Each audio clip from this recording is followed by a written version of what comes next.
Hello प्यारे बच्चों, कैसे हो? आई होप बहुत अच्छे होंगे। आज हम स्टार्ट करने वाले हैं क्लास 9th एक्सरसाइज 2.4 के पेंडिंग क्वेश्चंस। जो भी हमारे क्वेश्चन बचे हुए हैं क्वेश्चन नंबर 12 से आगे के सारे क्वेश्चन इस वीडियो में कवर करेंगे। और मैं आपको यहाँ पे एक छोटा सा पॉइंट बता दूं कि जो प्रीवियस क्वेश्चन है ना बच्चों, वो पहले आपको करने हैं। स्टार्टिंग वाली वीडियो के अंदर से जो मैंने इंट्रोडक्शन बता रखा है, जो आइडेंटिटी, जो फॉर्मूलेज बता रखे हैं, वो अच्छे से कर लेंगे ना तो सारे के सारे क्वेश्चन अपने आप बनते चले जाएंगे। अब ध्यान से देखो बच्चों, यहां पे हमें क्वेश्चन नंबर 12 क्या दे रखा है, verify that the following expression. अब मैंने आपको बताया था कोई भी चीज अगर वेरीफाई करनी आ जाए तो इसका मतलब हमें लेफ्ट हैंड साइड को राइट हैंड साइड के इक्वल दिखाना होता है। अब बात आती है कि हम कौन सी साइड को सोल्व आउट करें, वो आपको एक्सप्रेशन देख के पहचानना है। अब यहां पे देखो बच्चों, लेफ्ट साइड में क्या है, x cube plus y cube plus z cube minus 3xyz। इसमें तो हम कुछ छेड़छाड़ नहीं कर सकते। राइट हैंड साइड पे हमारे पास कुछ फॉर्मूलेज बन रहे हैं तो हम राइट हैंड साइड को लेके चलेंगे।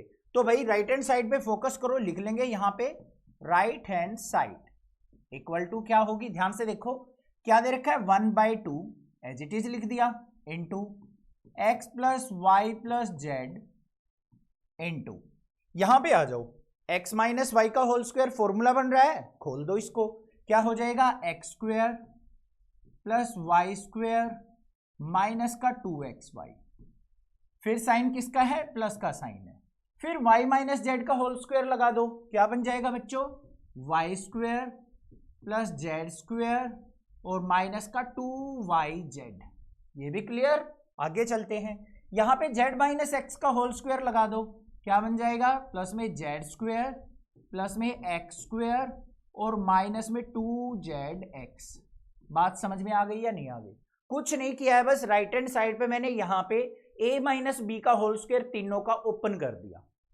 क्लियर, आगे चलो, देखो आगे क्या है, 1/2 into x plus y plus z into, ध्यान से देखो बच्चों, एक्स स्क्वायर यहां पे ये रहा और यहां पे भी एक्स स्क्वायर है, तो एक्स स्क्वायर और एक्स स्क्वायर को अगर ऐड करूंगा तो मैं क्या बन जाएगा, 2x स्क्वायर बन जाएगा या नहीं।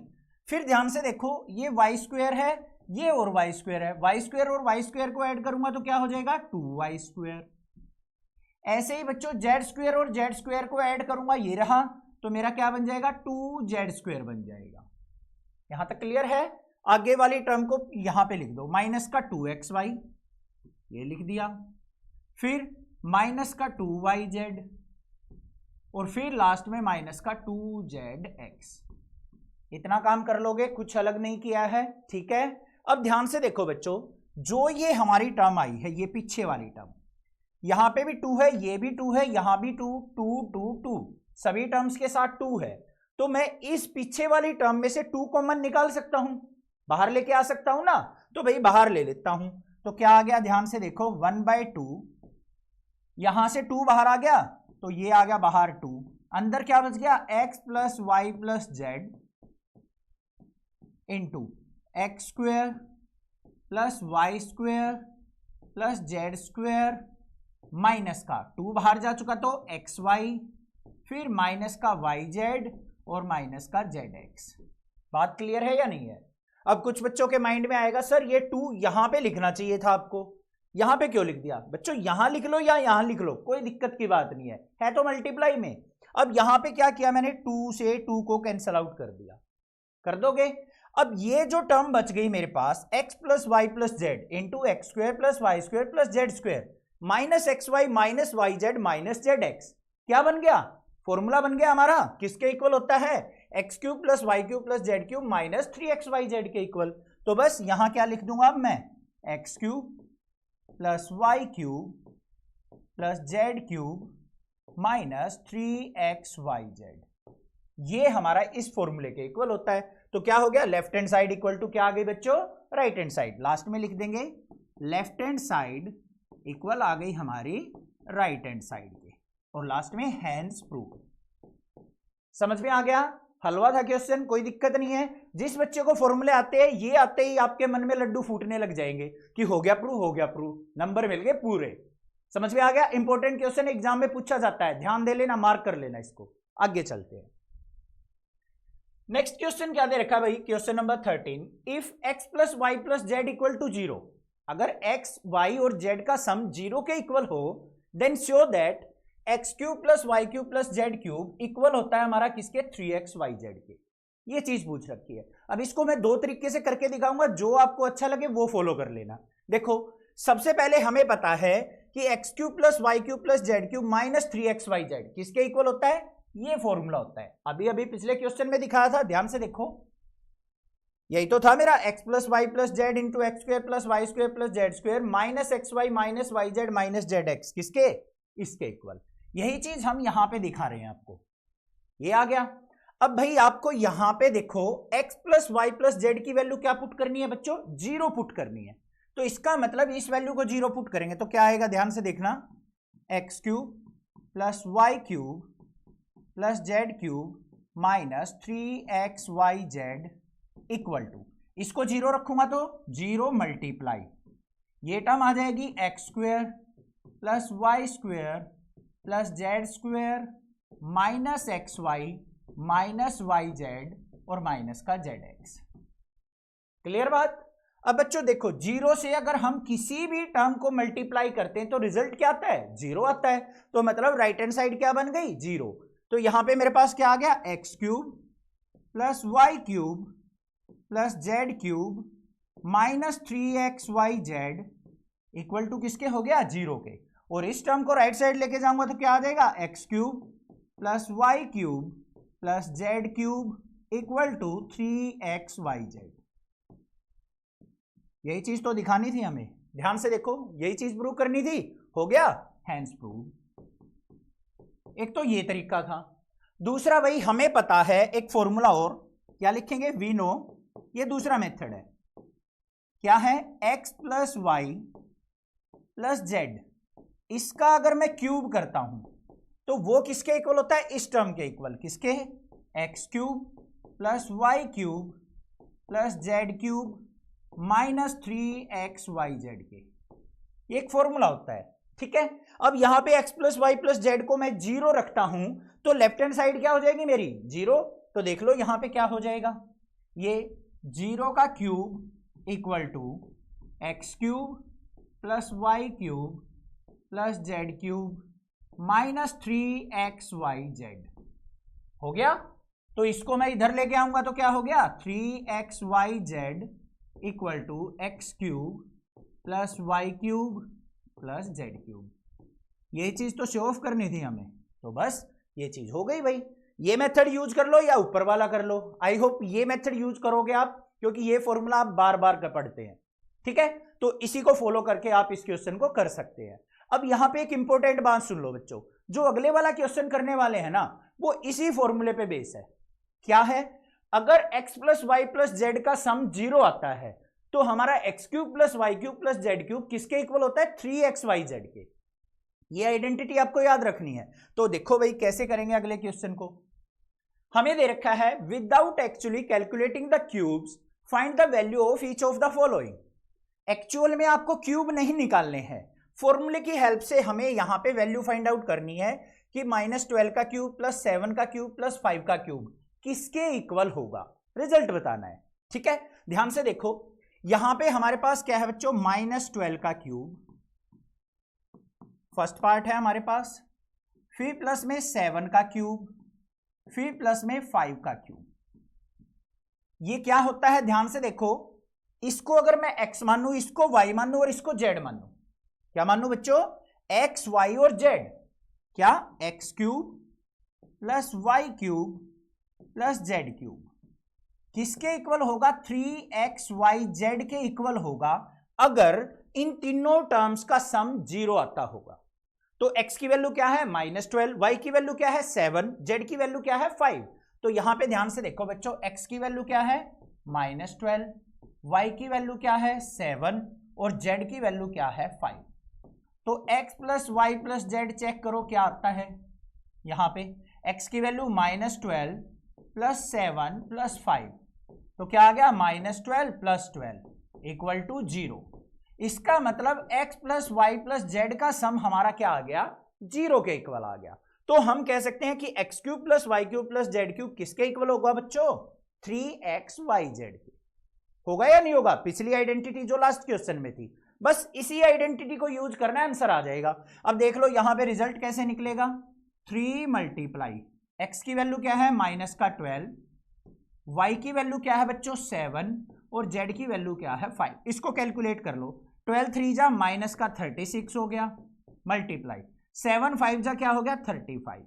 अब 35 की और 36 की मल्टीप्लाई कर लो भाई, 6 5 जा हो गया मेरा 30, कैरी 0 आ गया यहाँ पे। और आगे मैं अगर बात करूं यहाँ पे ये आ जाएगा 6 और 12 और माइनस का साइन है जी, 1260 हमारा क्या आ गया यहाँ पे आंसर आ गया। था ना आसान, समझ में आ गया। बस इन तीनों टर्म को आपको ऐड करके देखना है, ऐसे x plus y plus z 0 मिलता है तो इन तीनों का क्यूब हमेशा किसके इक्वल होगा 3xyz के। यहां पे xyz की वैल्यू पुट कर दो, आंसर आ जाएगा। क्लियर, कुछ डाउट रह गया अगले क्वेश्चन से समझ में आ जाएगा। देखो ध्यान से, नेक्स्ट पार्ट क्या कहा है भाई, 28 का क्यूब माइनस 15 का क्यूब माइनस 13 का क्यूब, इन तीनों के क्यूब को ऐड करोगे तो क्या आंसर आएगा। तो सबसे पहले देखो हमें दे क्या रखा है, 28 का क्यूब, फिर प्लस में माइनस का 15 का क्यूब, और फिर क्या दे रखा है बच्चों माइनस के 13 का क्यूब। इसको कंपेयर करो, x cube plus y cube plus z cube से।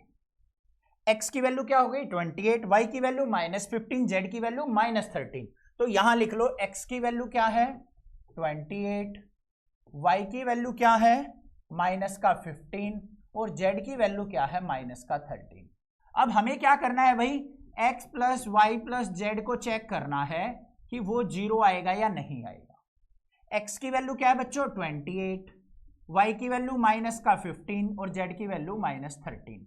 तो यहां पे ये 28 माइनस में 15 और 13 क्या हो गया 28, किसके इक्वल आ गया 0 के। इसका मतलब हमारे पास जो तीन टर्म है x y z, उन तीनों का सम 0 है। तो 0 आते ही हमें पता है कि x cube plus y cube plus z cube किसके इक्वल होगा 3xyz के। होगा या नहीं होगा। तो बस इस फॉर्मूले को यूज कर लेंगे यहां पे।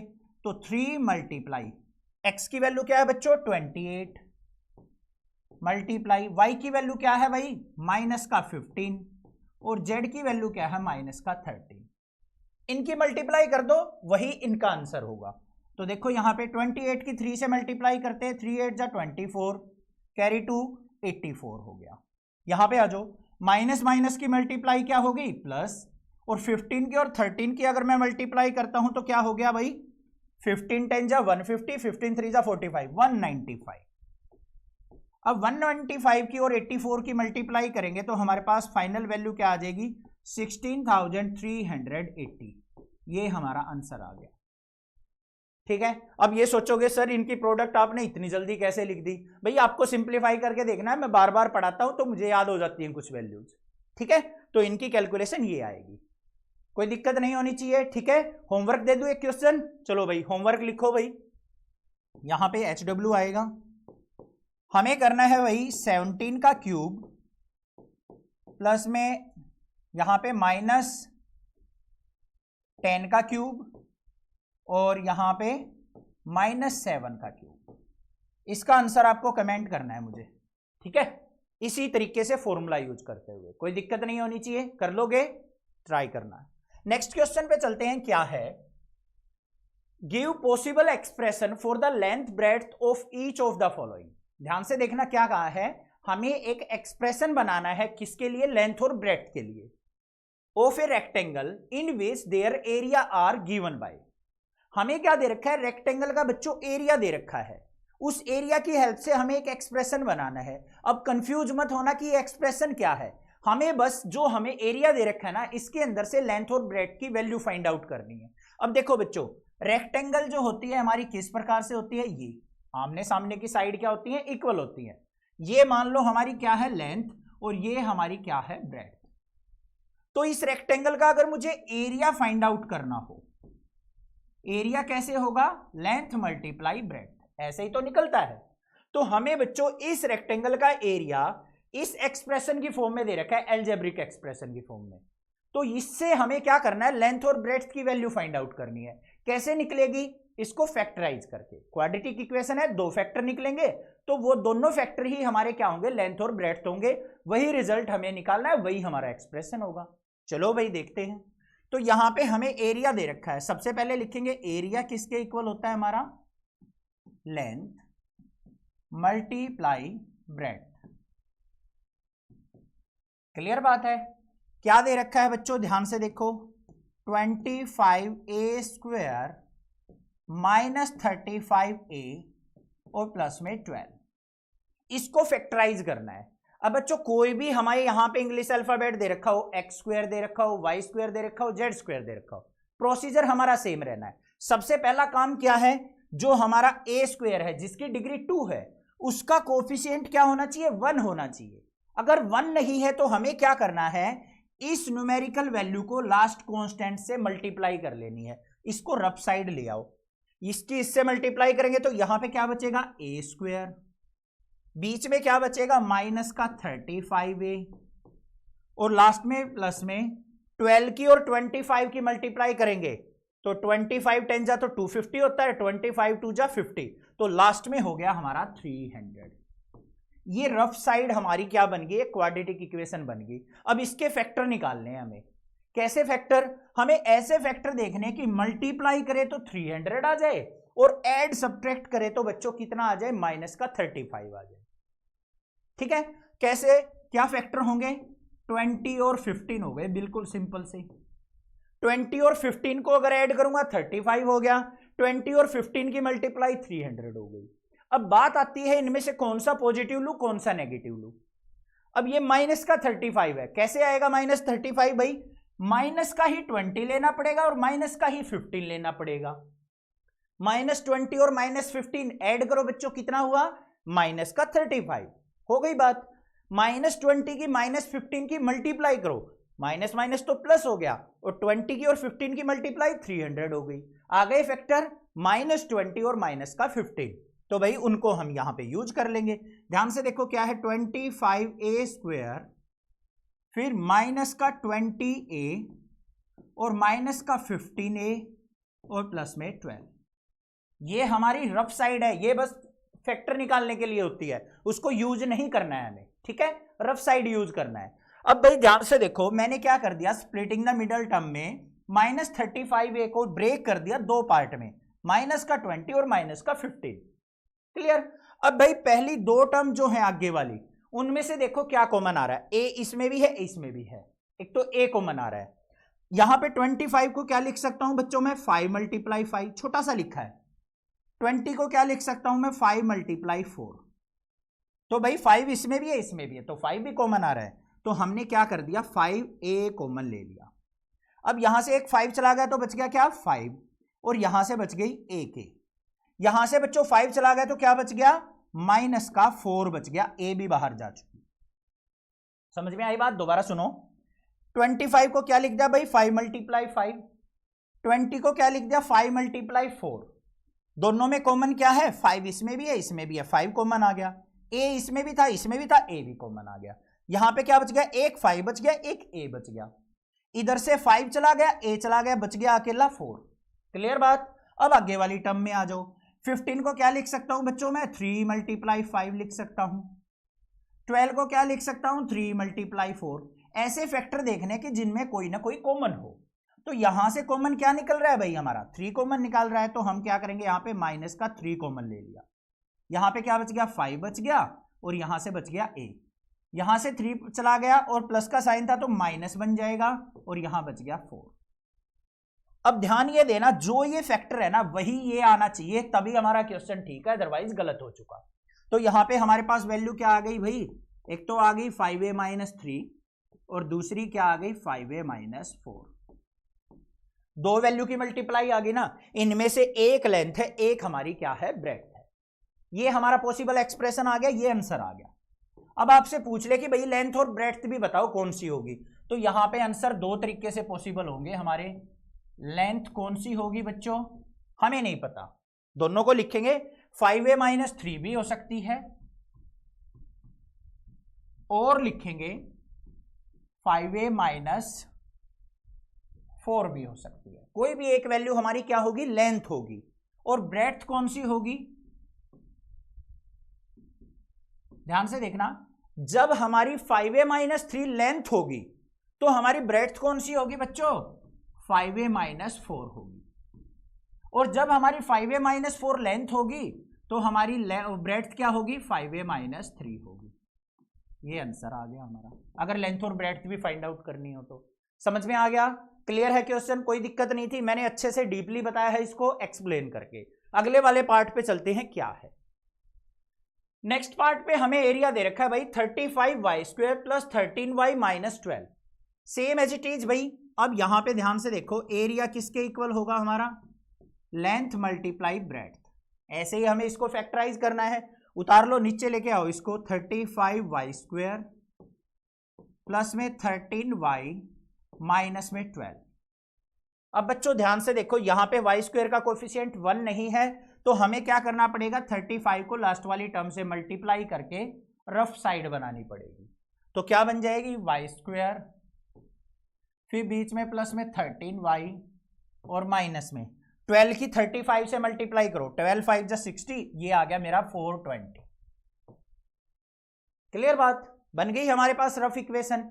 अब बच्चों यहां पे हमें ऐसे फैक्टर देखने हैं कि मल्टीप्लाई करें तो हम 420 आ जाए और ऐड सब्ट्रैक्ट करके आ जाए 13।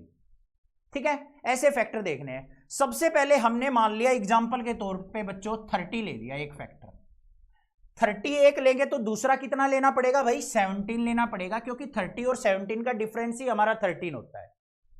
तो 30 और 17 की मल्टीप्लाई करके देखो, 17 3 जा 51, 510 हो गया, 510 हो गया, इससे अलग चला गया, तो ये फैक्टर नहीं होंगे। 30 से थोड़ा और नीचे आ जाओ, मान लो मैंने एग्जांपल के तौर पे ले लिया 28, तो दूसरी वैल्यू क्या लेनी पड़ेगी बच्चों, मुझे 15 लेनी पड़ेगी, क्योंकि 28 और 15 का डिफरेंस 13 होता है। अब 28 की और 15 की मल्टीप्लाई करके देखो, 28 की और 15 की मल्टीप्लाई 420 होती है, मिल गए फैक्टर। अब बच्चों इनमें से देखना है हमें पॉजिटिव कौन सा लेना है, नेगेटिव कौन सा। देखो यहां पे हमें प्लस का 13 चाहिए, तो बड़ी वैल्यू को हम पॉजिटिव लेंगे, छोटी वैल्यू को नेगेटिव ले लो। 28 में से 15 गया, प्लस का 13, 28 की और माइनस 15 की मल्टीप्लाई करेंगे तो माइनस का 420, 420। ठीक है, अब यहां पे आ जाओ भाई, तो क्या आ गया मेरे पास, 35y² फिर प्लस का 28y और फिर माइनस का 15y और माइनस का 12। क्लियर बात। अब यहां पे पहली दो टर्म से कॉमन देखो बच्चों क्या आ रहा है, 35 को अगर मैं ब्रेक करके लिखता हूं तो 7 × 5 लिख सकता हूं, 7 5 जा 35 होते हैं। 28 को क्या लिख सकता हूं, 7 × 4 लिख सकता हूं। कॉमन देखो बच्चों, पहली दो टर्म में से क्या आ रहा है, 7 कॉमन आ रहा है, लिख दिया, y इसमें भी है इसमें भी है, y भी कॉमन ले लिया। अंदर क्या बचा, यहां पे एक तो 5 बच गया हमारे पास, एक y बच गया।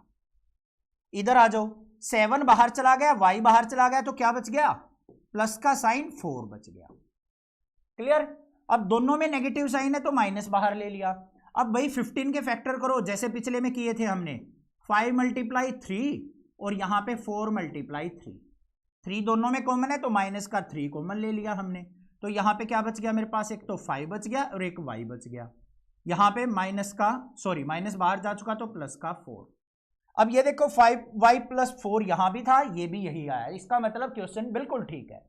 तो हमारा एक तो फैक्टर आ गया 7y - 3 और दूसरा आ गया 5y + 4। ये हमारा एक्सप्रेशन आ गया। अब सिमिलरली हमें लिखना है लेंथ। लेंथ क्या होगी भाई, अगर मैं 7y - 3 को लेंथ लेता हूं तो उस टाइम पे हमारी ब्रेड्थ क्या होगी, दूसरी वैल्यू होगी, मतलब 5y + 4 होगी। और अगर मैं 5y + 4 को लेंथ मानता हूं, 5y + 4 को अगर मैंने मान लिया कि लेंथ है, तो दूसरे उसी टाइम पे 7y - 3 क्या हो जाएगी बच्चों, हमारी ब्रेड्थ होगी। ऐसा तो नहीं हो सकता ये लेंथ है उसी टाइम पे ये भी लेंथ हो, ये लेंथ होगी तो ये ब्रेड्थ होगी, ये लेंथ होगी तो ये ब्रेड्थ होगी। इस प्रकार से हमें आंसर लिखना है। क्लियर होगी बात, कोई दिक्कत नहीं है, समझ में आ गया। अगले क्वेश्चन पे चलें, चलो भाई। नेक्स्ट क्वेश्चन क्या है, what are the possible expression for the dimensions of the cuboids. Whose volume are given below. हमें क्या दे रखा है बच्चों, क्यूबॉइड का वॉल्यूम दे रखा है। अब क्यूबॉइड क्या होता है, जिसमें लेंथ ब्रेड्थ हाइट तीनों चीज होती हैं। कैसा, कुछ इस तरीके का दिखाई देगा आपको। यहां पे बना देता हूं मैं एक क्यूबॉइड, ये ऐसे होता है हमारा क्यूबॉइड। इसमें ये लेंथ हो गई, ये ब्रेड्थ हो गई और ये हमारी हाइट हो गई। अब वॉल्यूम कैसे निकलता है भाई, हमें क्यूबॉइड का वॉल्यूम निकालना है तो वॉल्यूम इक्वल टू कैसे होगा, length multiply breadth multiply height. तीन की हम प्रोडक्ट करेंगे, तीन टर्म की अगर हम प्रोडक्ट करते हैं तो हमारे पास वॉल्यूम निकल के आता है। अब इसका मतलब क्या है, हमें इसके अंदर से जो भी एक्सप्रेशन दे रखा है इसको हमें तीन फैक्टर की फॉर्म में डिवाइड करना है। इसके तीन फैक्टर निकालने हैं। कैसे निकलेगा, ध्यान से देखो।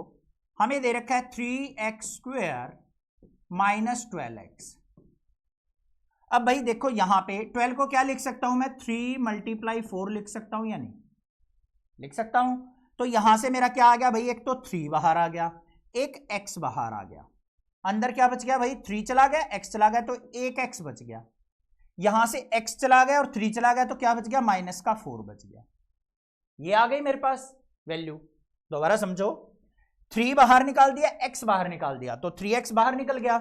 यहां से बच गया एक x और यहां से बच गया अकेला -4। अब मेरे पास ये फैक्टर आ गए। तो यहां पे तो बच्चों दो ही फैक्टर आपको नजर आ रहे हैं, बट नहीं, यहां पे तीन फैक्टर हैं। देखो कैसे, 3x को भी तो अलग अलग करके लिख सकता हूं मैं, 3 × x इंटू x -4। तो हमने कितने फैक्टर मल्टीप्लाई कर दिए यहां पे, 3x और x -4 को। ये हमारा एक्सप्रेशन हो गया और ये आंसर भी हो गया, है ना, सिंपल सा काम, क्लियर। अब यहां पे हमें लेंथ ब्रेड्थ हाइट कुछ भी नहीं लिखना है, उसने पूछ नहीं रखा। पूछ रखा होता तो ऐसे ही हम क्या लिखते, या तो ये लेंथ होगी या ये होगी या ये होगी, या फिर एक ब्रेड्थ होगी एक हाइट होगी। इस प्रकार से आंसर लिखना है। तीन फैक्टर बना दिए, क्लियर, काम खत्म, समझ में आ गया। आगे चलते हैं, लास्ट वाले पार्ट को देखो भाई। हमें वॉल्यूम क्या दे रखा है, 12ky² plus 8ky minus 20k। अब घबराना मत k वगैरह को देख के कि सर ये k क्या आ गया, अब तो होगा ही नहीं क्वेश्चन। कई बार बच्चे क्या करते हैं, क्वेश्चन आ जाए ना एग्जाम में, ऐसे ही क्वेश्चन देखेंगे और घबरा के छोड़ के आ जाएंगे कि यार पता नहीं कैसा क्वेश्चन था, उसमें तो k वगैरह दे रखा था, रूट की टर्म थी, हमसे तो होना ही नहीं था। अरे टेंशन क्यों लेते हो, मेरे यहाँ साथ में, चिंता मत करो। देखो बच्चों, सिंपली हमें क्या निकालना है, वॉल्यूम। वॉल्यूम किसके इक्वल होता है भाई, क्यूबॉइड का length multiply breadth into height, ये काम लिखना है। अब वॉल्यूम हमें दे क्या रखा है वो लिख लो, क्या है बच्चों, 12ky² प्लस 8ky और माइनस का 20k, ये दे रखा है। सबसे पहला काम क्या है भाई, जो इसमें से कॉमन नजर आ रहा हो ना वो निकाल लो। एक तो सर हमें k कॉमन नजर आ रहा है, और बच्चों न्यूमेरिकल वैल्यू देखो, ये 12 है, ये 8 है, ये 20 है, सबके सब 4 के मल्टीपल है। मतलब 12 को क्या लिख सकता हूं, 4 × 3, 8 को क्या लिख सकता हूं, 4 × 2, 20 को क्या लिख सकता हूं, 4 × 5। कॉमन क्या नजर आ रहा है, अब देखो भाई, एक तो 4 आ रहा है, तीनों में से 4 निकाल लिया, एक k आ रहा है, तो भाई पहली टर्म में से क्या बचा, यहां से बच गया 3 और यहां से बच गया y²। आगे आ जाओ, यहां से 4 चला गया तो क्या बच गया, प्लस का 2 और यहां से बच गया y। यहां से आ जाओ, 4 बाहर चला गया तो बच गया क्या, माइनस का 5 और k भी बाहर चला गया, हमारे पास ये वैल्यू बच गई। बच गई या नहीं बच गई, कोई दिक्कत नहीं होनी चाहिए। अब भाई एक वैल्यू तो मिल गई मुझे 4k, दूसरी वैल्यू और तीसरी वैल्यू यहां से निकलेगी, क्योंकि ये क्वाड्रेटिक इक्वेशन आ गई, इसके दो फैक्टर होंगे। अब इसको भी फैक्टराइज कर लो, तो 4k इंटू, इसको देखो राइट साइड लेके आओ इक्वेशन को, क्या है 3y² plus 2y minus 5। Splitting the middle term use करेंगे यहाँ पे। सबसे पहले y² का कोफिशिएंट 1 नहीं है, तो 3 की मल्टीप्लाई 5 से कर लेंगे, तो क्या बनेगा y² प्लस 2y माइनस में 5 3 जा 15 हो गया। अब भाई ऐसे फैक्टर निकालने, मल्टीप्लाई करे तो -15 आए, ऐड सब्ट्रैक्ट करे तो प्लस का 2 आए, बिल्कुल सिंपल है। 5 × 3 होते हैं सर, 5 3 जा 15 होगा, 5 और 3 का डिफरेंस 2 भी आ गया। तो भाई हमें यहाँ पे पॉजिटिव वैल्यू चाहिए, बड़ी को पॉजिटिव रख लो, छोटी को नेगेटिव रख लो। तो प्लस का 5 और -3 फैक्टर मिल गए मुझे, तो यहां पे यूज कर लो इसको। तो क्या हो गया 3y² और फिर प्लस में 5y, फिर माइनस का 3y और माइनस का 5। क्लियर? देखो आगे सिंप्लीफाई करो, 4k इंटू, यहां पे देखो बच्चों दोनों टर्म में से क्या कॉमन आ रहा है, अकेला y कॉमन आ रहा है। यहां पे बच गया 3y और यहां पे बच गया 5। अब लास्ट वाली दो टर्म में देखो माइनस का साइन कॉमन आ रहा है, तो माइनस कॉमन ले लिया और कुछ भी कॉमन नहीं है, तो यहां पे क्या हो गया, यहां पे 1 कॉमन ले लेते हैं। जब कुछ भी कॉमन नजर ना आए ना, माइनस का 1 कॉमन हो गया, तो यहां पे क्या बच गया 3y, माइनस बाहर चला गया तो प्लस का 5। क्लियर? इसको आगे सिंप्लीफाई करो तो क्या आएगा, यहां पे एक तो हमारे पास वैल्यू आ गई बच्चों 4k इंटू, एक फैक्टर क्या आ गया 3y प्लस 5 आ गया, तो ये लिख दिया हमने 3y प्लस 5, और दूसरा फैक्टर क्या आ गया बच्चों y माइनस 1 आ गया। ये हमारा क्या आ गया, एक्सप्रेशन आ गई ना, 3 वैल्यू, लेंथ, ब्रेड्थ, हाइट। तो बस ऐसे हमें एक्सप्रेशन निकालना था ना इजी। कैसा भी क्वेश्चन दे रखा हो आसानी से कर लोगे, कोई दिक्कत नहीं आनी चाहिए। कोई भी प्रॉब्लम लगे कमेंट कर दो, ट्राई करूंगा आपके आंसर्स देने की। चैनल को सब्सक्राइब, वीडियो को लाइक जरूर करना और ज्यादा से ज्यादा अपने क्लासमेट्स को शेयर जरूर करना। Thank you students for your love and support. हर एक वीडियो पे कमेंट जरूर किया करो कि आपको समझ में आता है या कुछ दिक्कत आती है, जिससे मुझे भी पता लगे कि आपको कोई प्रॉब्लम तो नहीं आ रही है। ठीक है, वीडियो को लाइक जरूर कर दिया करो। Thank you students for watching this video. जल्दी ही हम चैप्टर नंबर 3 स्टार्ट करेंगे।